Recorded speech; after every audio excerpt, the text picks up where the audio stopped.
First off, before I get started, I want to apologize up front for the sound of my voice. I'm very stuffed up, I'm very congested, and my throat's a little boggy. So I apologize for the really bad sound in this video. And second of all, I want to apologize for the angle of the video. So please just bear with me, because the information I'm going to give you in this episode, I believe every consumer should know, whether they're already owning an RV, whether they're buying an RV this year or buying an RV in the future. Welcome to HB RV Lifestyle, the podcast.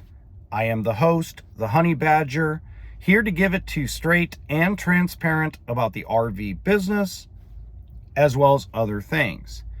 So some of the things we're going to cover that's really crucial is truck camper financing. It has changed. We're talking about that slide-in truck camper. We're not talking about travel trailers or toy haulers or motorhomes. We're talking about stuff that slides in the bed of your truck, whether it's something from an overland company, a major manufacturer, a minor manufacturer, etc. A lot of things have changed in that scenario over the last 2 weeks, and I now have all the information to put together to give to you. The other things we're going to talk about is going to be how spending over $250,000 and getting a loan is going to get more difficult over the next 2 to 3 years. We're going to cover that. But first, I want to start with something that's the biggest hypocrisy, the biggest double standard in the industry, and it's RV education / RV content on social media. Okay. So we're going to use very specifics here. Now, I did a live stream where I got super emotional about this, and that's kind of what the live streams are about. Now I want to talk about it calmly, because I don't think that a lot of people understand why I get so pissed off with corporate RV dealership YouTubers like Miles RV. I'm going to talk about RV Miles because Jason's an awesome dude. I'm talking about MYLES. Why do I get so pissed off about people like him? This is the reason why. And we're going to use Brinkley RV as a specific. And by the way, now officially Miles is not the only Brinkley content creator pissed off at me that I'm covering the cracks in the fiberglass. Okay. So go back a little bit. Let's just really quickly recap what's going on with Brinkley if you don't know. Brinkley, along with 3 other manufacturers like Mobile Suites, Riverstone, etc., all used the same braking system and electrical system, and there's just been tons of problems with the braking system that they use from their OEM. There's been a bunch of electrical issues. There's been leaks and just absolute horrendous problems when it comes to the braking system on Brinkley. Now, is that on Brinkley? Yes and no. Okay. Yes, it's on Brinkley because they chose their own OEM.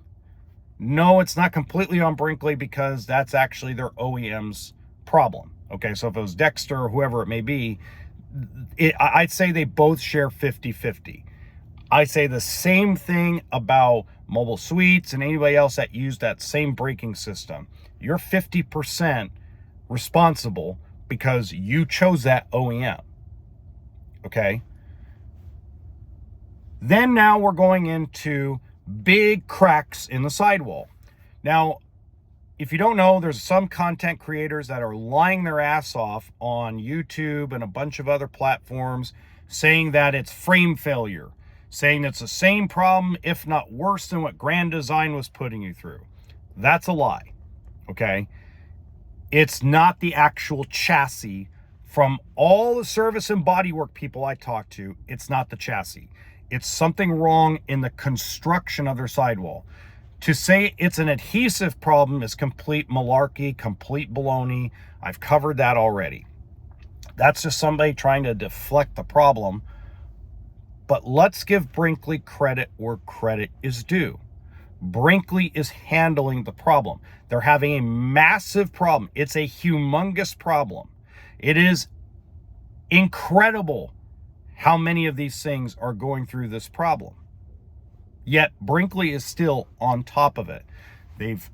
From what I'm understanding, they've hired outside help because they're overwhelmed. with the problem. So they're looking for outside help. They've hired outside help to help alleviate the problem. And as I've said in previous videos, I'm pretty sure that they'll have the problem solved by year model 2026, which is only a couple months away. Well, apparently one content creator's pissed off that works at a dealership that sells Brinkley. No, this one's not Miles. And goes into my comments section on my TikTok page and starts telling me how I have to be a special person to understand the quality of Brinkley. So wait a minute. So I have to be special to understand that the quality of Brinkley, with the big cracks in their sidewalls and the braking problems and the electrical issues, I'm supposed to believe that that's a really great product and top of the line? No, come on. It's a mid-grade, mid-level product built by a group of guys that are mainly investors that have a history. Whether what they do with Brinkley is their business. I'm a capitalist. You want to build a company from zero and sell it for $1 billion in 4 or 5 years? I'm all for it. If you're like Miles RV, who has been rumored to be, and this, I have to say rumor because I don't have a physical check showing that he's been paid, but the rumor from all the industry is Miles gets a nice $100,000 check from Brinkley to basically be their spokesperson. Hey, I'm in. Okay, I'm a capitalist. Now, the difference between him and I is I won't say everything's innovative, but we'll get into that a little bit later. Okay, so it brings me to my question of the day. And I want you to put in the comment section. I gave the same question on my live. So here's the question.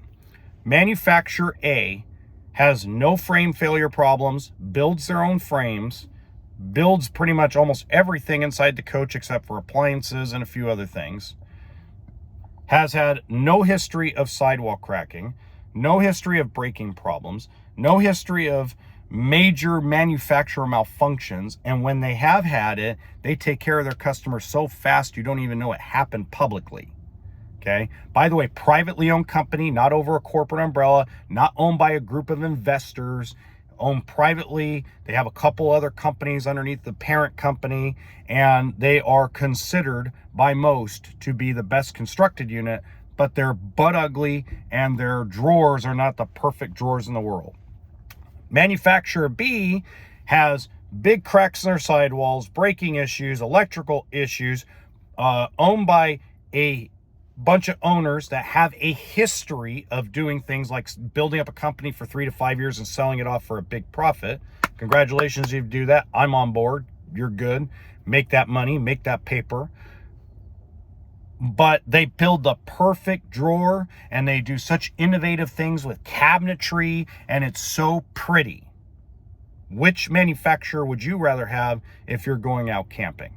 Let me know in the comments section, because I really want to hear this. So far on the live stream, it's overwhelmingly manufacturer A.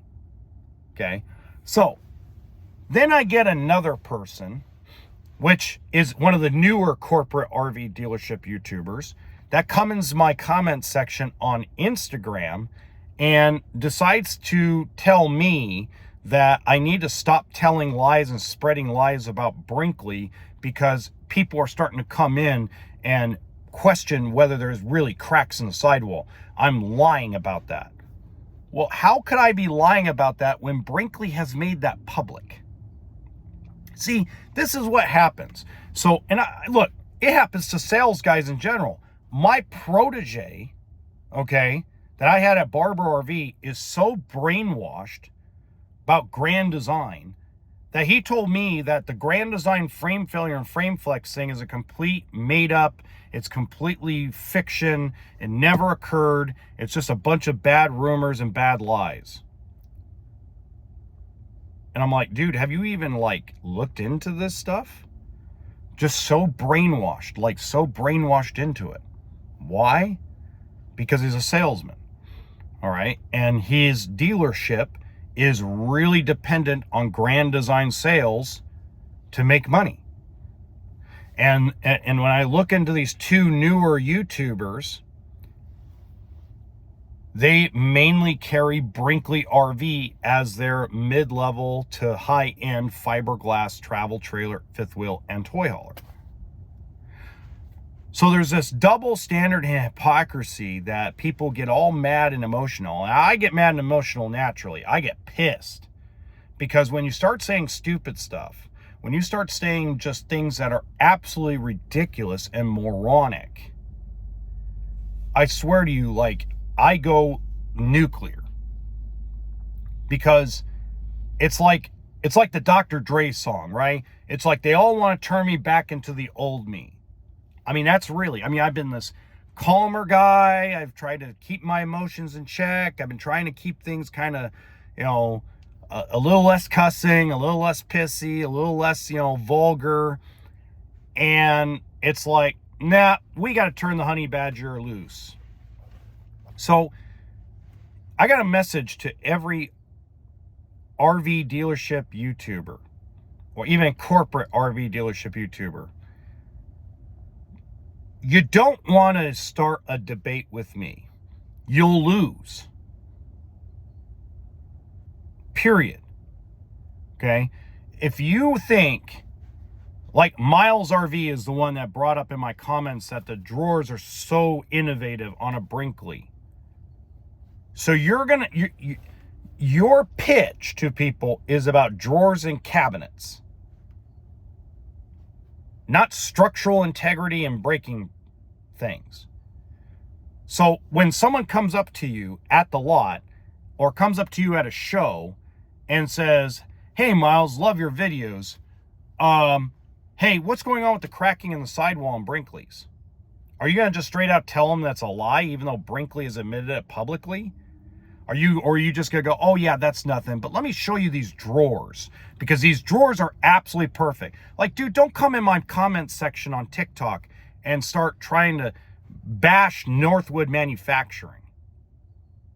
Okay? Yes, Northwood is not the prettiest thing on God's green earth. Nash, Arctic Fox, Wolf Creek, yeah, it's not the prettiest thing, but they're built like a tank. It reminds me a lot of the old Heartland RV, back when the Brady boys owned it, right? I mean, it was the most butt ugly thing on God's green earth. If I took you into a 2012 or 2013 Bighorn or Landmark, if I did not explain to you how that unit was constructed for full-time RVing, and a woman walked into it, or a man that is very into fashion or interior design, they would walk right out and go, this is cheap. Because it looked cheap. It was horrible looking. It was butt ugly. Okay? But the damn thing was built like a tank.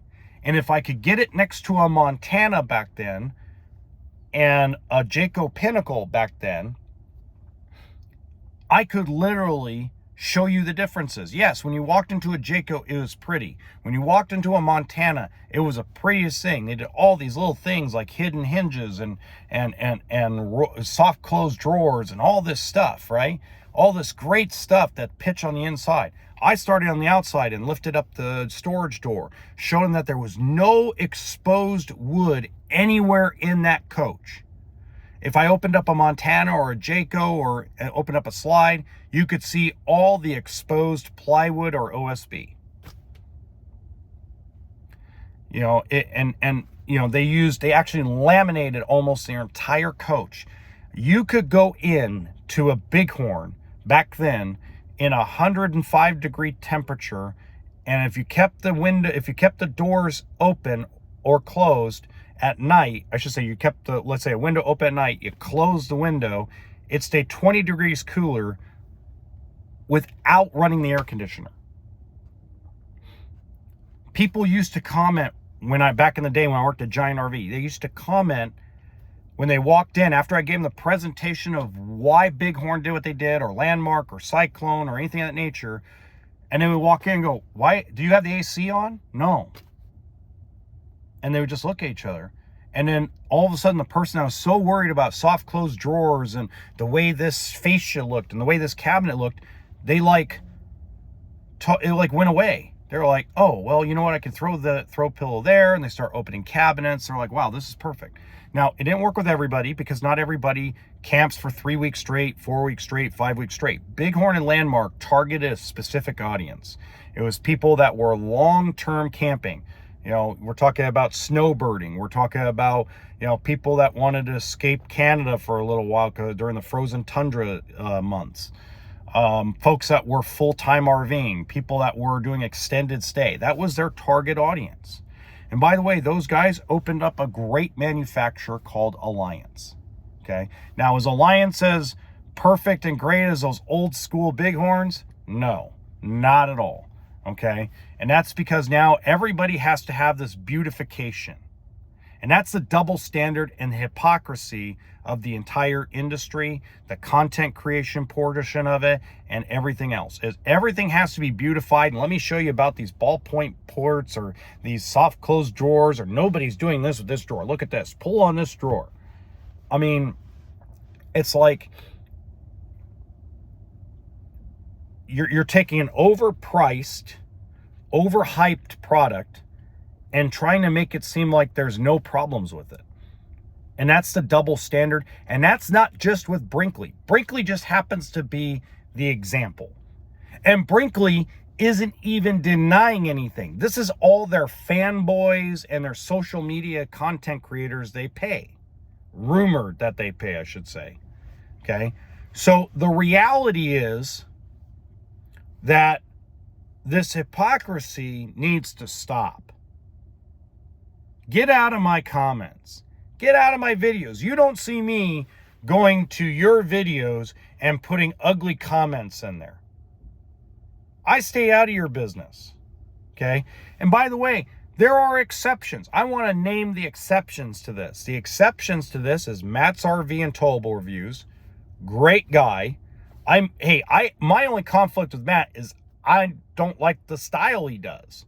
But I love the fact that he gives you 5 things he loves and 5 things he doesn't like. And even if he finds a unit perfect in his mind, he still goes and finds 5 things he doesn't like about it. Okay?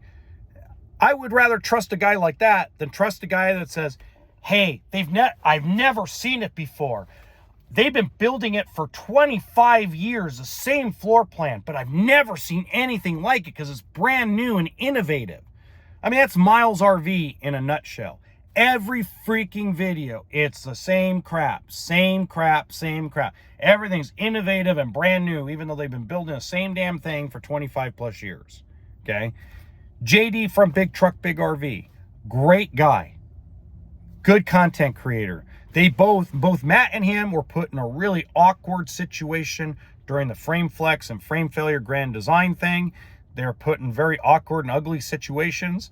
And I think everybody can, now that everybody has had some time to step away from it, probably understand that the way things went down, better that at least they went down and got exposed rather than nothing happening.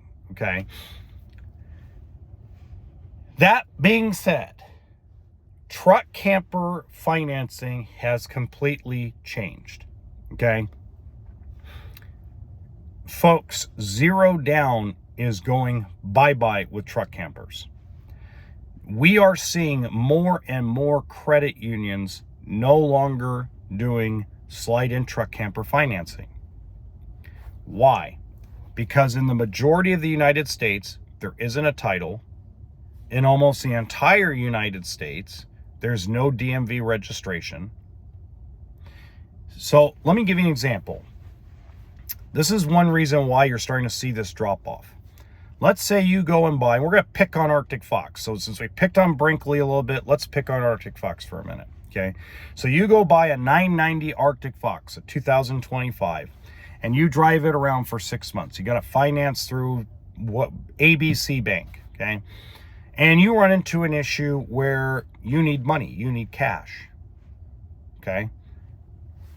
You go out and you say, okay, I bought it for 50 grand. Let me see if I can sell it for 40.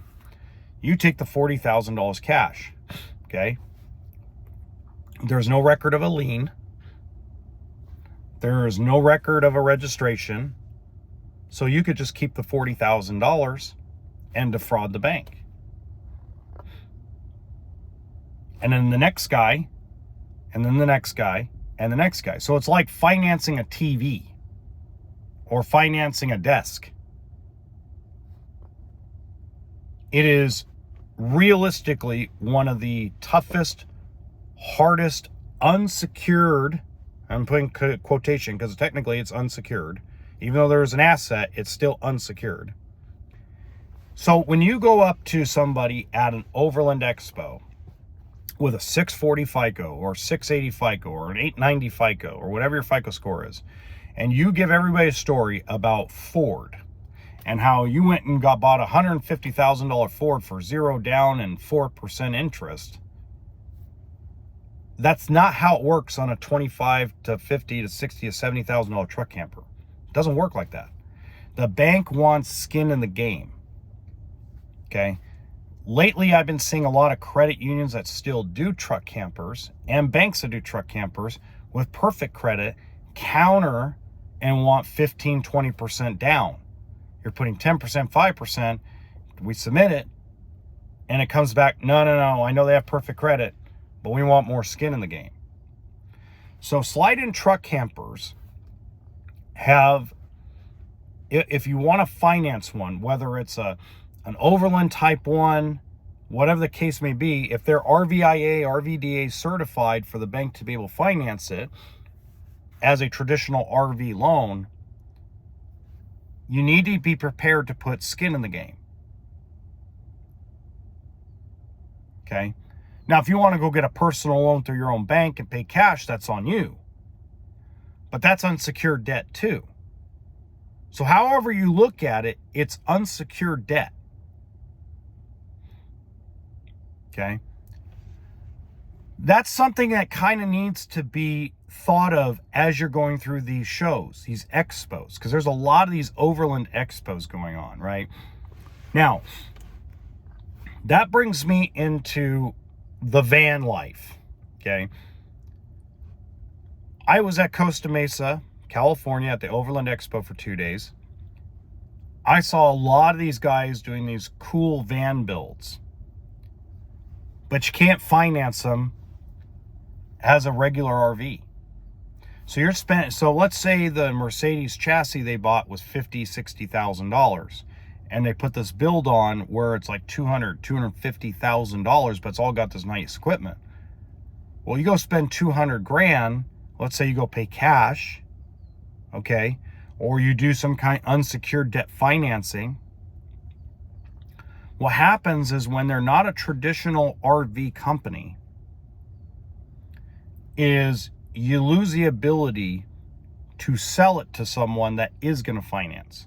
Most used buyers are financing it, even private party. They're going to their credit union. No matter if it's private party or not, they're going to their credit union. They're using dealer financing. They're going to their own bank. They're going to their 401k. There's some kind of financing going on when they buy a used coach, most of the time. So with these van builds, you now are at Kelley Blue Book of the Mercedes chassis, or the Ford chassis, or the Chevy, or whatever platform you're using. You're no longer, if it doesn't show up as a manufacturer in J.D. Power or Black Book, you're screwed on reselling it. Okay? Remember this. The van life consumer is less than 2% of the RV market. Less than 2%. The overland industry in total is less than 3% of the RV market. Now, the show I went to was packed full of people. Probably 90% of them were dreamers. A lot of people that go to these expos are kicking tires. Something for them to dream about. Oh, wouldn't that be cool? Maybe they're there to meet their favorite content creator. Maybe they're there for the event afterward, which there wasn't. But maybe they're there for the event or the concert afterward. Maybe it's St. Patrick's Day and they want to walk off all their booze. Okay? only probably 10% of the people that showed up there are basically in the market to get something. And they're all going to pick different things. So, I was saying this the other day to a couple guys that some of the fans from the podcast actually were there. And they asked me, well, what do you think about this market? And I said, well, I could tell you probably 50% of these guys that are in this show won't be in business in 3 years.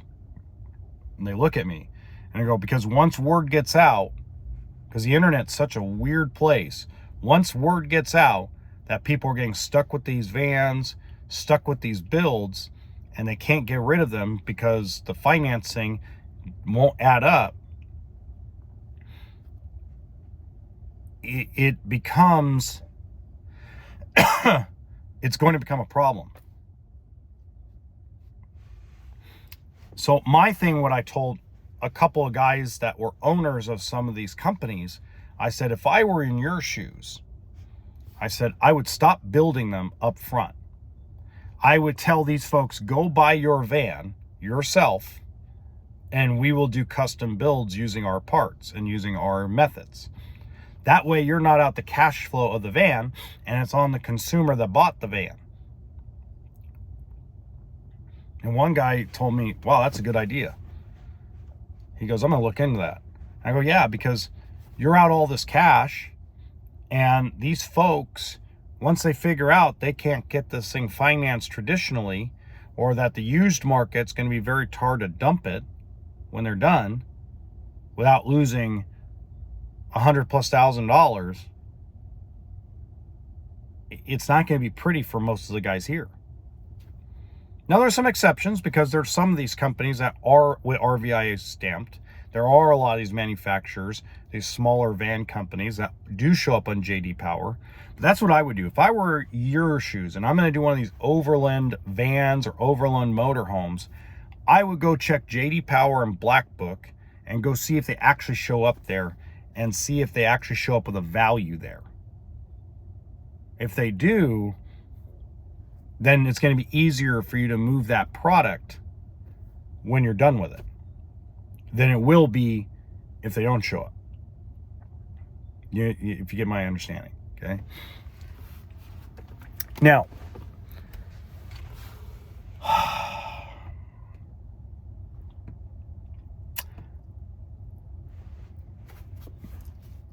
there are a lot of bipolar consumers and bipolar salespeople, okay? Now, I have learned a lot of patience in my life, because if you talk to me when I was a sales guy at Giant RV, I was buy or die. Like, you were either going to buy that day, or I was going to piss you off so bad you were blown out the front door. I just had zero patience. Like, I still don't have patience for stupid. I have zero patience for stupid. I have zero patience for lies. Okay. The biggest lie people say is, I've never been to an RV dealership before. Biggest lie I've ever heard. This is the first place it's ever stopped. I lose interest after that, because I know you're lying. And then the people that are telling the truth about being the first time they ever stepped on, I don't believe them anyway, because there's so many people that lie about it. Buyers are liars. Now, I've learned to tolerate that lie. And I've learned to tolerate the lie of, oh yeah, well, we just want to look around. Oh, okay. What do you want to look around at? Well, we don't know yet. Yes, you do. I mean, just the lies. If you cut down your lies as a consumer, you can read the room better than if you don't. Okay. That being said, when you're the nice guy one day, and then you turn around and be a dickhead the very next day because you want to negotiate a deal on something that is non-existent for negotiation, and there's some companies out there that the price is the price, period. You got Scout Campers, you got some of these overland campground stuff, you got some of these van companies, you got some of these big monster Super C 4x4 custom jobs that the price is the price. You don't get a negotiation. It's like walking in and buying a TV at Walmart, or walking in and buying a pair of jeans at Macy's. It's pretty much that easy. But with a lot of these companies, the thing I don't like about some of these companies, especially the big Super C companies and etc., is they don't tell you that shipping and handling is not included. That's the only thing I don't like. Like, there's got to be. I was telling a couple manufacturers at the Overland show this, that, surprise, or shipping and handling from the distributor. Why not include that in the MSRP? So that way somebody actually knows. So let's say you're in, I don't know, let's pick a spot. Let's say you're in Omaha, Nebraska. There is a manufacturer out in Omaha. He was at the Overland show, so I'll use him as an example, okay? Let's just say that. Let's say, pardon me. Let's just say let's say that you're buying a $9,000 rig from him, and his distributor is in Las Vegas, and you live in the San Joaquin Valley somewhere in California, okay? There's a cost to get that trailer to the distributor. The distributor has to be the one to charge you that shipping and handling. Why not get the shipping and handling straight through the manufacturer's sticker price? And I get why they don't do it, but I don't think that that's something that will help a manufacturer grow, especially a smaller one that wants to expand. Okay, so there's like 2 guys that I spoke to about this that are doing like custom motorhomes. And like, you're talking about where they're built to the West Coast is like $4,000 in shipping to their distributor or their dealer, which I call them the distributor. Even though they're a dealer, they're just a distributor at that point. They don't carry the product in stock. They just do the prep, the delivery, and the setup, right? So why not put that in your options so that way the customer knows when they're spending $200,000, it's really $204, instead of the dealer having to call and go, hey, by the way, I know you ordered this online, but there's $4,000 in shipping and handling that they don't put in the price. I mean, I'd send you through the roof. That'd piss you off. But that's the way this Overland community kind of works when they use a distribution network. And the only time you save on it is if you go and pick it up from the factory, which means you got to stop at the distributor, sign all the paperwork with the distributor, then pay the distributor, then go all the way up to the factory, wherever it may be, Omaha, Oregon, Florida, wherever the case may be, and go pick it up there. So you're like tripling your work when you could just be told, hey, to ship a 19-foot travel trailer from Omaha, Nebraska to Las Vegas is going to run us, I don't know, $1,800. So the distributor is going to charge you $1,800 when it arrives, because that's their shipping and handling. That's kind of where like things need to progress in that side of the industry. And that side of the industry is still going to grow, but I don't think it'll get above 4%. But it'll still grow. You'll still have more and more people that'll slowly get it going, right? And lastly, what I really want to bring about to you is, don't believe, how do I put this politely? You don't see major manufacturers hire a YouTuber to stalk other YouTubers' comments and videos. You just don't see it. Okay? It's very rare. Most of the time, the big manufacturers rather deal with us directly. Like when I didn't talk badly. I just kind of was like, I had a lot of concerns about Forest River and their toy hauler divisions that they took out of California. the GM in Indiana reached out to me and talked to me about it. Okay. Told me if when I get a chance, he's going to ship some new stuff out towards California. He was going to let me know by email when he does it, so that way I can go take a look and give him my opinion.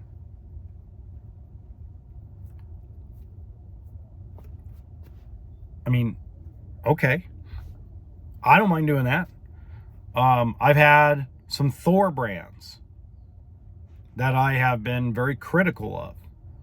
You know, Thor owns a bunch of them, Jayco, Keystone, etc. I've had their plant managers and their product managers reach out to me and say, hey, you know, we understand you're concerned about this. We're making improvement here, here, here, and there. When you get a chance, go take a look. You know, we should be shipping some stuff to the West Coast pretty soon. Now, in their defense, I haven't had the time. I know a lot of them have already shipped stuff out in the like late February out to the West Coast within driving distance of of where I'm at. And I just haven't had the time. So that's not on them. That's why I haven't like shoved my foot up their butt lately. It's because I haven't had time to go see what the improvements are. So it's very different. The way Grand Design handled things with frame failure, frame flex was an abomination. Now we're back to the point where they're actually taking care of their customers, and I believe that that whole situation will be resolved. I still believe that the class action lawsuit that's going on with Grand Design, that's going to get real ugly, because now now you got 4 big, huge law firms across the United States pulling their resources. So obviously they have a smoking gun somewhere, right?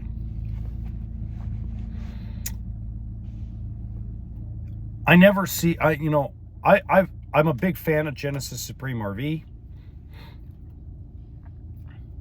Yet I'm not unwilling to shove my foot up Pablo's butt. Not afraid to. I'm a big fan of Northwood Manufacturing. If Northwood Manufacturing or Outdoors RV ever did something that was so outrageous and egregious, I would call the 2 guys that I know their cell phone numbers and rip them a new butthole, and then I'd give the consumers their cell phones to let them rip them a new butthole. But then again, you could do the same thing. You could call Northwood Manufacturing, ask for the sales rep cell phone number in the West Coast, and they'd give it to you. You don't see that happen with Brinkley. You don't see that happen with Forest River. You don't see that happen with Keystone. Big difference. And my final thought is this. The industry has not changed the way they do things with social media. And I don't think they ever will. You got a bunch of dinosaurs that are probably never gonna never evolve. So until next time, remember, RV stands for what? Toolkit and sense of humor.